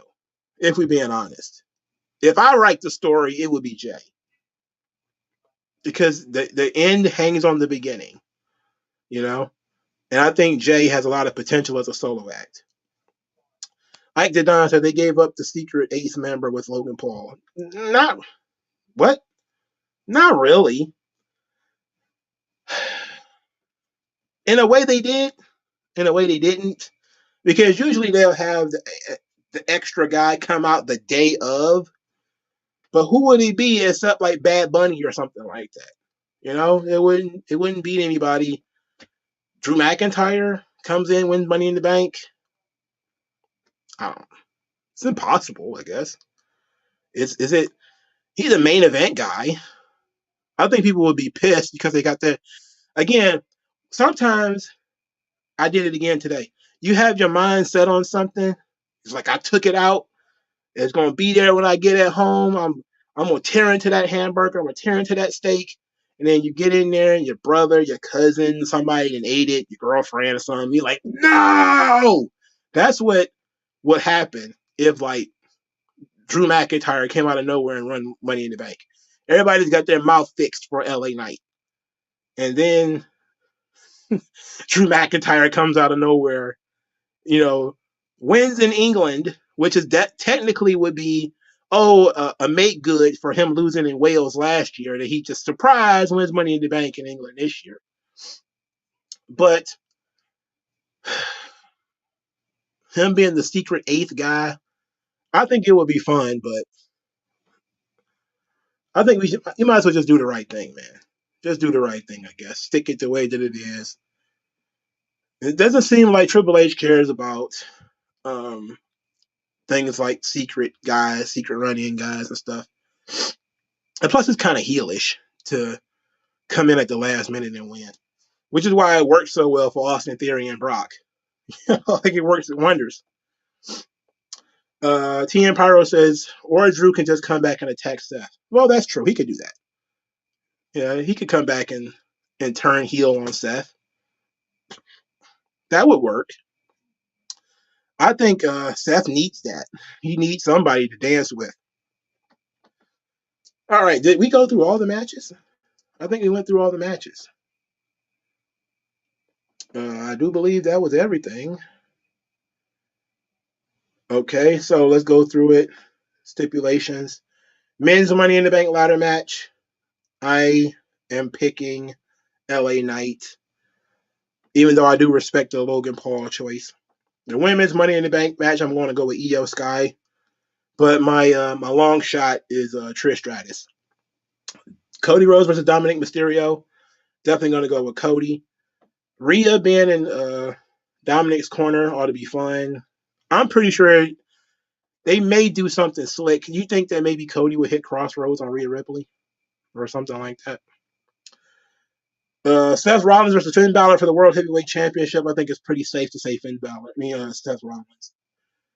Bloodline Civil War. Roman Reigns, Solo Sikoa versus Jimmy and Jey Uso. I'm going to go with Roman Reigns and Solo Sikoa. Ronda Rousey and Shayna Baszler versus Liv Morgan and Raquel Rodriguez, WWE Women's Tag Team Championship. Ronda Rousey and Shayna Baszler. And Gunther versus Matt Riddle for the Intercontinental title. I'm going to go with Gunther. And he says he wished Money in the Bank was as long as this show. I don't know. A secret participant could probably be useful for the women's Money in the Bank. They kind of need it. You need something to spice up that match, because that field sucks. The field for both matches suck, if we're being honest. It's not good. The match I'm most looking forward to is the Bloodline Civil War. That's the match I care most about because it's the match with the storyline involvement. I am very, very interested in the Money in the Bank winners as usual, because I do care about the Money in the Bank. But everything else is filler, as far as I'm concerned. the Intercontinental Championship, the World Heavyweight title. Even though I like Balor and I like Rollins, this feels like filler because there's no way Rollins is losing this title so soon. And I would be super surprised if they took the title off him so soon. No matter how good Finn Balor is, he's only been champion a month. Taking the belt from him so soon, especially after they did so much. This is going to be a champion that everybody can recognize. A workhorse. Okay, then he loses it a month later. Come on. Would be interesting though. What if Finn Balor won the title and had to defend it against Carmelo Hayes and lost it? No, I'm kidding. Okay, they wouldn't do that. Yeah, Lita would be a nice little extra eighth, but I think she could do a run in. I don't think she needs to be in the match. She could do a run in where Trish is about to win, and then she grabs Trish by the leg, pulls her off the ladder, does the twist of fate, which I don't understand why she's doing the twist of fate since she's not related to the Hardys anymore. And that would be that. Do I think Io Sky could be a main eventer? Again, when you look at the way that she was utilized in NXT, it'll have to be in that same way. It would have to be where they cover her weakness of not being able to speak English. So you could do the vignettes where she's like running across sand or underwater or whatever, and she's cutting promos in Japanese, but you have the subtitles. You could do that. That'd be the only way she could be a top girl in WWE. Because without the ability to cut promos, I just don't know what you can do. You got to have the ability to talk in WWE. And that language barrier is a sumbitch. It's hard to beat that. Christopher Lloyd said you want Marks to go on a rant if somebody else wins that briefcase, but that would be funny to watch. I think that the Money in the Bank, much like the Royal Rumble, is like a perfect gold mine for smart tiers, but only if they do something that I actually like and it don't make me upset. I legitimately would be pissed off if Logan Paul won it. I wouldn't like that. I mean, I don't think I would be angry, but I wouldn't be a fan of the Logan Paul decision. Octagon, should Royal Rumble be a 2-night event like WrestleMania? It would make sense because having 2 Royal Rumbles on the same night takes away from it. But I don't think you want to just keep making everything a 2-night event. I don't think you want to set that standard. Because then what's next? You want to have 2-night events when it comes to the Saudi Mania shows? We're going to have those be 2-night events too? I don't know. But Money in the Bank is going to be, if anybody other than LA Knight wins, you're probably going to end up with a smart tier segment. I can see it coming. I see it boiling underneath the surface. I can see it. I'm telling you, I see the heat coming. If anybody other than LA Knight wins the men's Money in the Bank, no matter who it is, I think more people will be salt mining tears that day. I see it coming. I do agree that maybe having 2 Royal Rumbles, 2 Money in the Bank ladder matches all on the same night, it does take away from it. I mean, it does. There's no doubt. There's no doubt about it. You can't lie. Which is why those matches typically end up being so different, and also why they're so forgettable, because you see 2 of them every year or every month or whatever. All right. So it was brought to my attention that we should go through this Vince Russo clip of him trying to defend Dana Brooke. So we're going to do that on our way out the door. We did the Money in the Bank. I'm still trying to get my SummerSlam tickets, so I'm doing that while I'm on here. I'm trying to get the SummerSlam tickets. But Ticketmaster's site is absolute hell. It's the devil. So I was particularly trying not to lose these decent seats. All right, so let's get into this. This is from Sportskeeda. Apparently, they talk to Russo and EC3 and some other guy. I don't know. But Marcus Brown has something before we get into that. I want Rollins to lose that World Heavyweight Championship and go over to SmackDown and force Reigns to defend the Universal title this year, Payback, which is his 3-year anniversary. I think he's going to defend the title at Payback anyway, due to it being a 3-year anniversary. Unless he ends up wrestling the Usos again. I could see him defending the title at Payback. He got to defend the title at some point, you know. It's got to be a one of these shows. If it's not SummerSlam, it's got to be something. All right. So Vince Russo defends Dana Brooke. Oh my goodness. Marcus Brown says, "You notice all the marks. You even got a mark that looks like Whoopi Goldberg." And Solid Monster, who eyes his googly, it looks like he naturally surprises himself.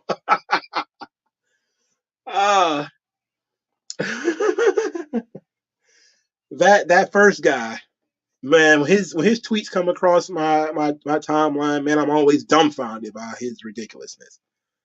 Like he's not a spurg like some other guys, but he ain't far off. I try not to spurg out myself too much.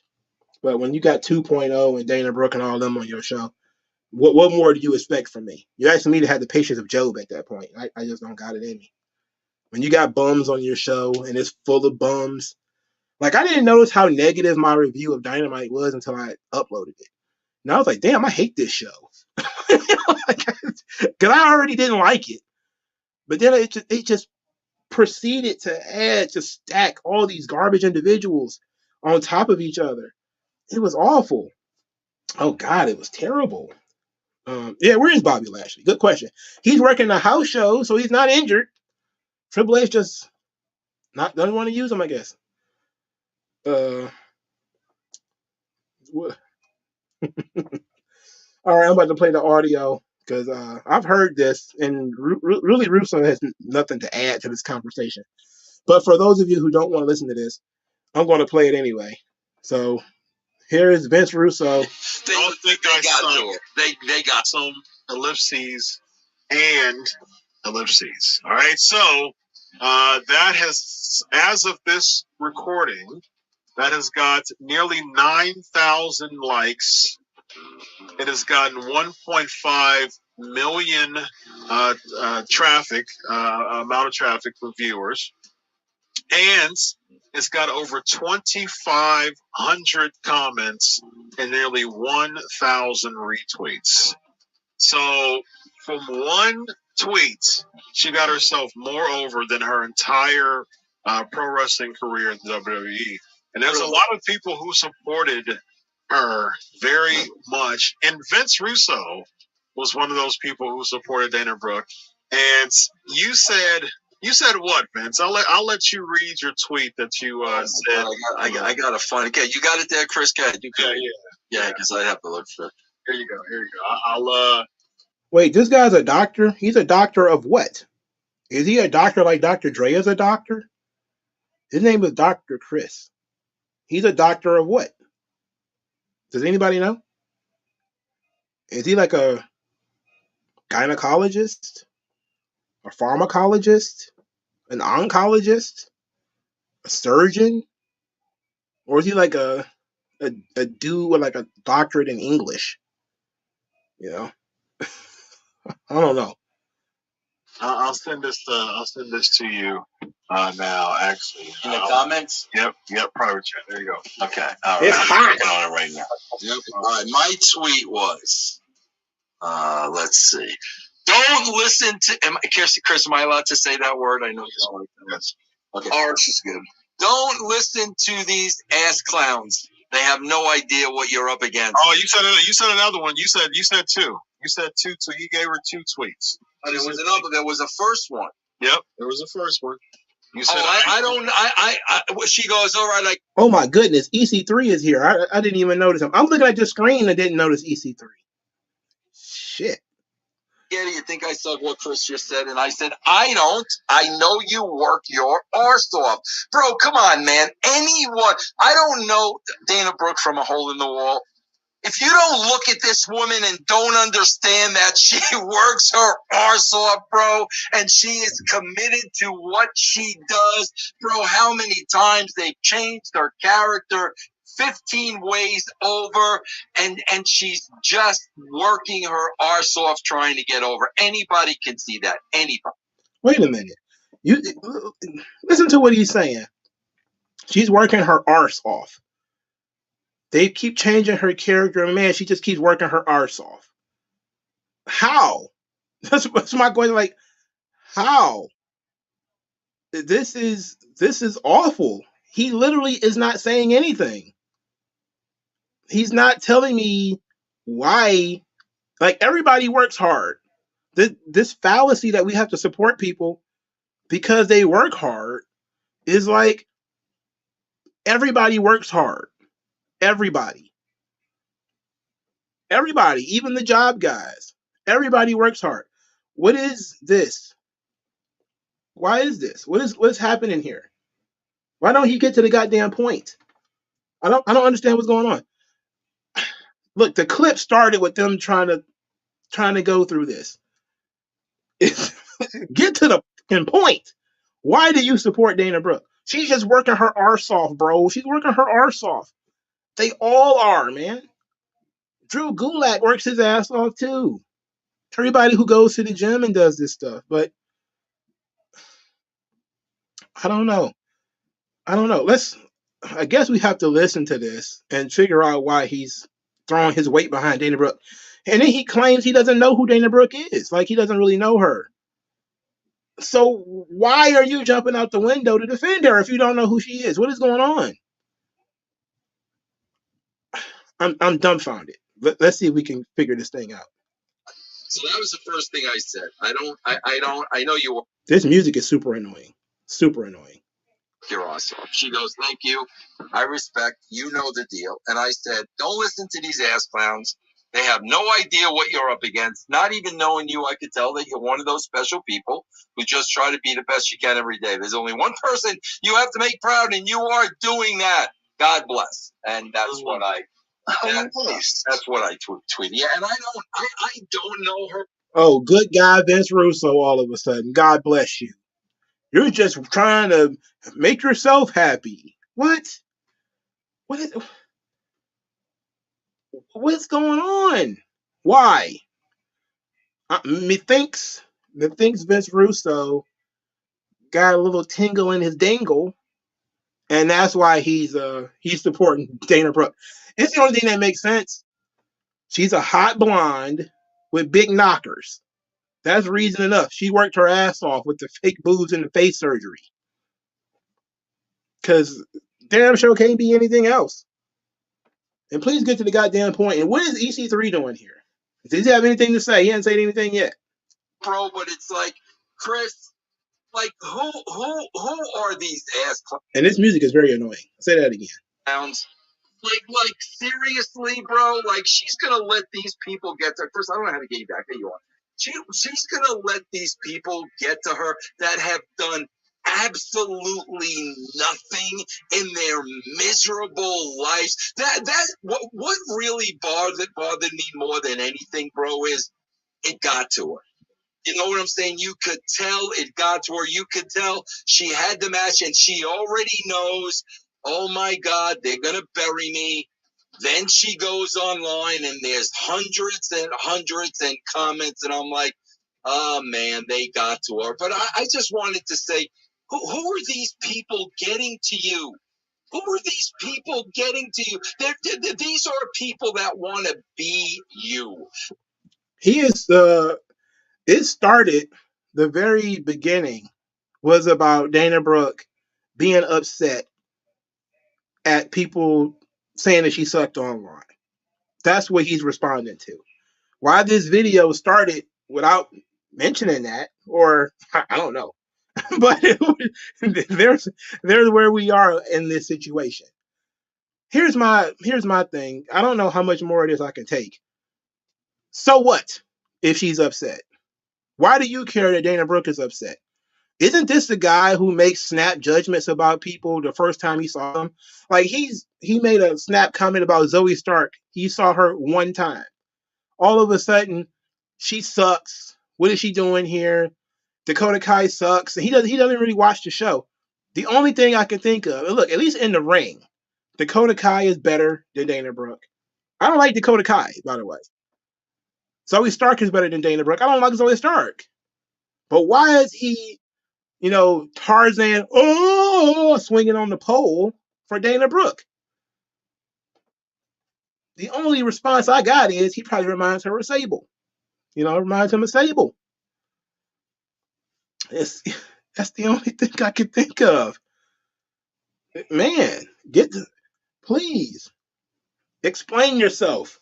This guy podcasts for a living, and what's up with all these guys who podcast for a living and they're not good at it? And they can't get to the point. They never get around to actually saying what their problem is. These are people that want to be you. These are people that want to be in that spot. These are people that are so jealous about what you've accomplished in their lives, in your life, knowing that they never, ever can. You can't let these people get to you, bro. It's a normal gesture for someone to seek validation and affirmation after after a performance. I mean, that's very normal. Yeah. The only thing that I want to encourage Dana is that, it's good to seek feedback, but not from bottom feeders. I mean, you just don't seek feedback. That's like asking someone who eats bottom feeding fish, how was the steak? He doesn't it doesn't comport. That's just the wrong people to seek feedback from. So we can't ask people who eat shrimp what steak tastes like. These people are stupid. I'm done with this. I don't care what they got to say after that. This guy has a doctorate, and this is like speaking to people who eat bottom feeding fish. What the hell are you talking about, brother? We're done. Vince Russo ain't got no point. He defending Dana Brooke because he wants to bang her. He wants to put her in a cage above the ring and let her dance and gigolo and all this kind of stuff. Dana Brooke is terrible. I was willing to entertain that I might be wrong about Dana Brooke, but I'm not. Right? He didn't say she's improving in terms of her character work, or you could see that she's trying her best. And it's not like he's a generally positive guy. He absolutely shits on everybody. So for him to all of a sudden come to the defense of Dana Brooke seems very suspicious. I definitely want to know what Jaro thinks about all this. If you cry, we cry together. If Dana cries, Vince Russo cries, they cry together. Get out of here. You, Dr. Chris. Doctor of what? Doctor of thugonomics? What are you a doctorate of, sir? Do you do math? Do you do science? You don't do anything. I don't know. And EC3 just standing there. He's like a statue. Everything good about him came out of a bottle. Nobody likes EC3. Not for real. There's a lot of fake people out there that like EC3, but nobody does. EC3 sucks. He sucked the whole time, though.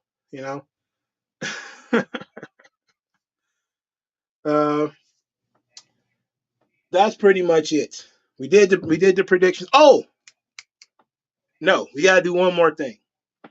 I threw my phone, so I had to go back and get my phone. I threw my phone because we gotta talk about this Jacob Fatu scam stuff. I want to talk about this. I do want to talk about this. So apparently, Jacob Fatu of MLW fame scammed a local charity in Wisconsin. Oh my God, it's so insane. I'm going to play the audio from the local news in Wisconsin. Then I'm going to try to find something else. Let's see. We are hoping that with that, we will get the money back that he owes us at some point. Now to Nina, where a local nonprofit is going public with a story of a pro wrestler who they say took payments for an appearance and then never showed up. Now more organizations are saying they've experienced the same thing. Your Nina neighborhood reporter Darby McCarthy went to Jake's Network of Hope to learn more. Do what you love and you never work a day in your life, and that is true here at Jake's. Jen Harper is the director of development at Jake's Network of Hope. She says she loves how rewarding her job can be by helping underprivileged families and other nonprofits every day. At Jake's here, we only have 5 full-time staff, and now we rely on about 8,000 hours of volunteer time a year. But in April, this nonprofit encountered something unexpected. Jake's decided to put on a wrestling event fundraiser hosted by Lawrence University. One of my old coworkers is an ex-professional wrestler, and he's like, hey, I know a guy. Like, are you interested? And I was like, yes, we are. They booked names like Billy Gunn, Vampiro, Tatanka, Brian Pillman Jr., and then Jacob Fatu. But when the day came, Jen says Jacob called out. Jacob called and said that there was a family emergency. We gave him the benefit of the doubt at Jake's. We are 100% about family, and I said, if you can't make it, that's fine. Jen says all she asked was that her nonprofit be reimbursed for the... Okay. They say this is the cost of booking Jacob Fatu. They prepaid $1,000 and $1,030. His hotel was $548. His original plane tickets were $657. The flight change was $348. The 8x10s that he was going to be autographing were $50. So you got to add that up. And this is the money they spent booking the Samoan werewolf, Jacob Fatu. For the money they spent booking him and for the plane ticket. We rescheduled the flight that he missed originally. And about an hour after that flight took off, we were made aware from him that he wasn't coming. After that, he ghosted us. He ghosted the production team that puts together the wrestling show. And he ghosted the person that booked him for us. Jen says she and the staff at Jake's initially planned to keep quiet about the whole ordeal until they saw posts on social media from other organizations saying Fatu had done the same thing to them. But some good has come of it. Jen says that a major name from Jacob Fatu's wrestling family heard about the incident, and though that person does not wrestle anymore, they reached out to offer an appearance at Jake's wrestling fundraiser next year. It was kind of really out of the blue to get a phone call from somebody of that magnitude to say, hey, what can we do? How can we help? I reached out to Jacob Fatu at the numbers provided by organizations who had been in contact with him. He has not responded to requests for comment on the situation at this time. Reporting in Nina, Darby McCarthy, NBC 26.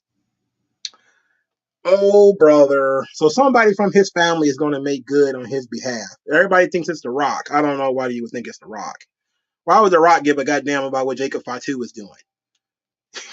Why would he give a shit? But is Jacob Fatu, they say Samoans think they're black. Is he activating his inner Negro and deciding that he's going to run out on these guys? All right, so this is the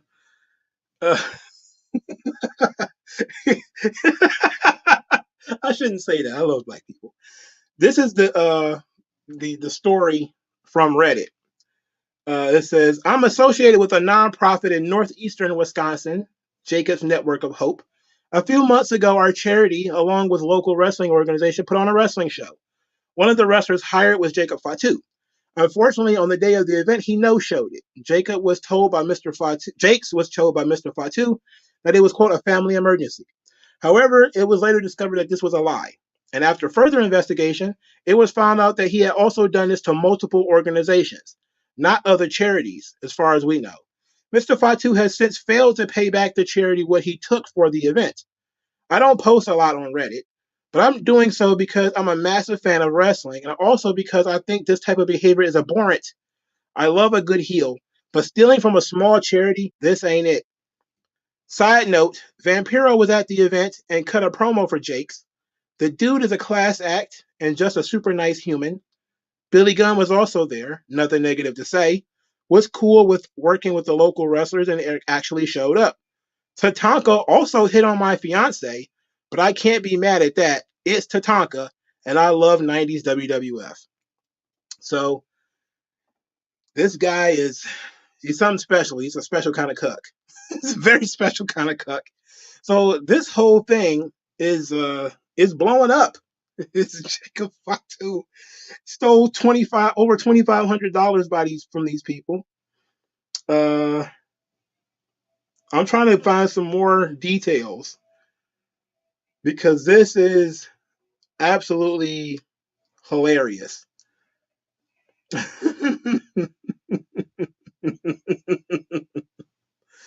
Wow. So it says the event was called Honor Bound Hits for Hope, took place on April 29th, 2023, and took place at the Alexander Gymnasium at Lawrence University in Appleton, Wisconsin. Some big stars have been booked for the event. WWE legend Tatanka and Mexican icon Vampiro were booked for the event, as well as AEW talent like Brian Pillman Jr. and Billy Gunn. Jacob Fatu was one of the featured names advertised for the show, given his main event status in Major League Wrestling. He was paid for the event up front, but when it came time to perform, he claimed a family emergency and refused to show up. They talked about the news story. It says, Jacob Fatu was not available to comment on the matter, but as of this writing, doesn't appear to have returned the money. A member of the Fatu family did agree to appear on the next event, although that person did not want to be named on the news story. This stunt could put Fatu's future in jeopardy. Both AEW and WWE will be wary of working with him in the future due to having issues with reliability and defrauding a charity. Oh my, yeah, Vampiro, noted Mexican icon Vampiro. Look, he's a big star in Mexico. I mean, come on. Most people don't even know he's Canadian now. He's one of those guys who's just been there for so long. Oh boy. So who do you think is going to be the person that's going to try to make good? People think it's The Rock. I don't know why would The Rock show up in the middle of nowhere, Wisconsin, to make good for Jacob Fatu? It's said it's somebody who doesn't wrestle anymore. Who the hell's from their family that don't wrestle anymore? That's a big enough star that they don't want to be named. My guess is, I don't know who it would be. Who the hell doesn't wrestle anymore? I don't know. But this is awful. $2,600, Jacob Fatu. Fatu is a member of the Anoa'i family, and he is a nephew of Rikishi and the cousin of WWE's Roman Reigns, the Usos, and Solo Sikoa. Oh boy. Oh boy. This is no good. Jacob Fatu is no good. He's a scallywag. What a no good scallywag. Oh yeah, Rikishi is retired. You think Rikishi gonna show up and you think that's is Rikishi a big enough star that I don't want the press. I don't need the press showing up to my Yeah, I guess for a small time show, yeah, I would think Rikishi would probably be a big enough star. So maybe Rikishi's gonna make good on it. He's gonna show up, help them make. But that's next year. What they gonna do about this? What they gonna do about the money they missing now? They should take his bum ass to court. Sue him. I would sue Court Bauer. Be like, oh, Court Bauer, it's your fault.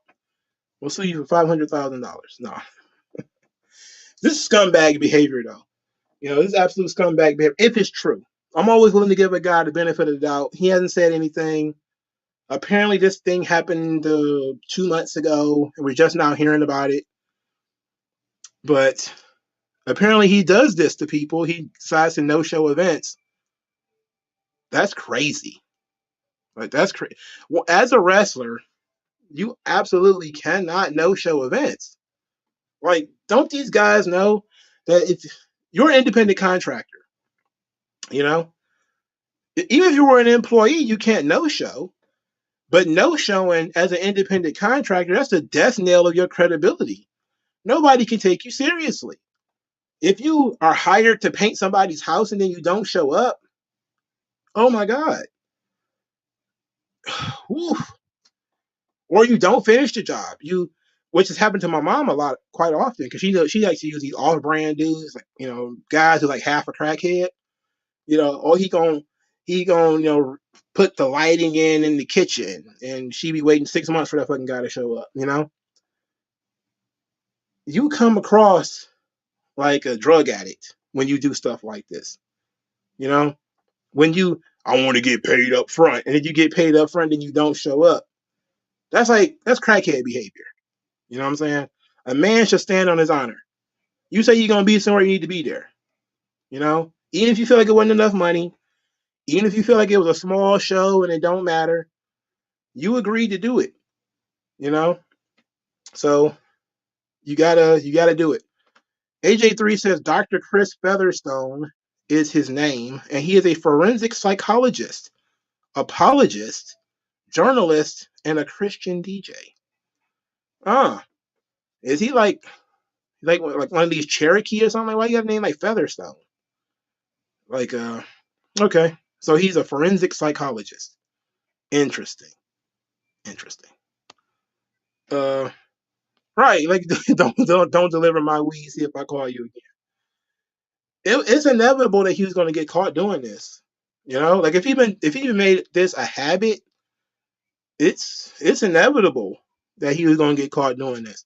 And it also would explain why AEW and WWE want nothing to do with him.